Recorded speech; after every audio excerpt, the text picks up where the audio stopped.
Hi hello welcome to my channel vlogs by Sudha. మీ ముందుకు చిట్టుముత్యాల బిర్యానీతో వచ్చేసాను. దానికి కావాల్సినవి ముందుగా చిట్టుముత్యాల రైస్, ఉల్లిపాయ ముక్కలు, టమాటా, జీడిపప్పు, లవంగ మొగ్గలు, యాలకులు, చెక్క, మిరియాలు, స్టార్ పువ్వు, బిర్యానీ ఆకు, కొత్తిమీర.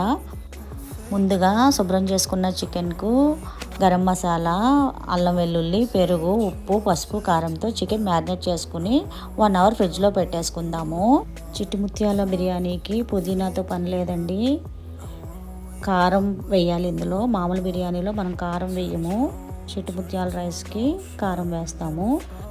స్టవ్ మీద గిన్నె పెట్టేసుకుని నెయ్యి వేసి మసాలాలు, కరివేపాకు, ఉల్లిపాయలు, టమాటాలు వేయించుకుందాము.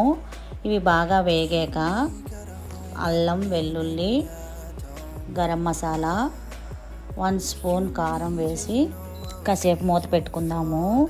తర్వాత మ్యారినేట్ చేసిన చికెన్ కూడా వేసి బాగా వాటర్ ఇంకిపోయి దగ్గరికి వచ్చే వరకు కాసేపు మూత పెట్టుకుందాం. మళ్ళాను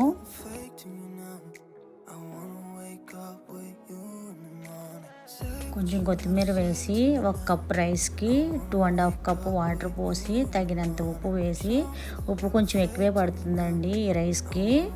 బాగా మగ్గాక బియ్యం వేసి మూత పెట్టేసుకోవాలి.